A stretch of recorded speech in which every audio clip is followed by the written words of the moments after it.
22 August শনিবার দেশের বাজারে সর্বশেষ নির্ধারিত দাম অনুযায়ী ভ্যাট সহ প্রতি ভরি 22 ক্যারেটের স্বর্ণের দাম পড়বে 2,46,110 টাকা। এছাড়া 21 ক্যারেটের প্রতি ভরি 2,35,030 টাকা, 18 ক্যারেটের প্রতি ভরি 2,01,846 টাকা এবং সনাতন পদ্ধতির প্রতি ভরি স্বর্ণের দাম 1,64,812 টাকা বিক্রি হচ্ছে। আজ সকালে নতুন এ দাম কার্যকর হয়।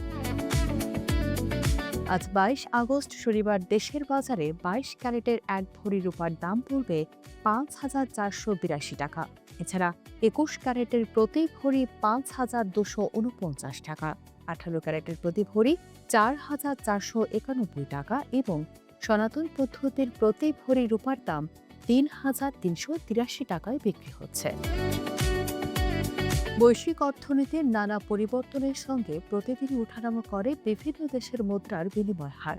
চলুন দেখে নেওয়া যাক আজ 22 আগস্ট টাকার বিপরীতে প্রধান বৈদেশিক মুদ্রাগুলোর সর্বশেষ বিনিময় হার। আজ দেশের মুদ্রা বাজারে ডলারের বিনিময় হার 122 টাকা 20 পয়সা, ইউরো 142 টাকা 71 পয়সা এবং পাউন্ডের মূল্য 166 টাকা 31 পয়সা নির্ধারণ করা হয়েছে। এছাড়া সিঙ্গাপুর ডলার 96 টাকা 13 পয়সা, মালয়েশিয়ান 1 রিঙ্গিত 30 টাকা 17 পয়সা এবং সৌদি রিয়াল 32 টাকা 57 পয়সা নির্ধারণ করা হয়েছে। আন্তর্জাতিক বাজারে অপরিশোধিত তেলের দামে ঊর্ধ্বমুখী প্রবণতা অব্যাহত রয়েছে। সরবরাহ নিয়ে নতুন করে উদ্বেগ তৈরি হওয়ায় একদিনেই অপরিশোধিত তেলের দাম প্রায় 3% বেড়েছে। বৃহস্পতিবার অপরিশোধিত জ্বালানি তেলের দাম প্রায় 3% বেড়ে $86.70 পৌঁছেছে। এটি 24 জুলাইয়ের পর তেলের সর্বোচ্চ মূল্য। ট্রেডিং ইকোনমিক্সের তথ্য অনুযায়ী বিশ্ববাজারে যুক্তরাষ্ট্রের WTI অপরিশোধিত জ্বালানি তেলের দাম 2.73% বেড়ে প্রতি ব্যারেল হয় $86.70।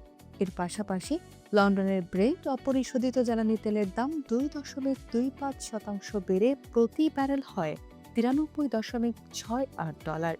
এক সপ্তাহে তেলের দাম বেড়েছে 8%। তবে দেশের বাজারে জ্বালানি তেলের দাম অপরিবর্তিত রয়েছে। বর্তমানে প্রতি লিটার ডিজেল 115 টাকা, অকটেন 145 টাকা, পেট্রোল 140 টাকা এবং কেরোসিন 135 টাকায় বিক্রি হচ্ছে।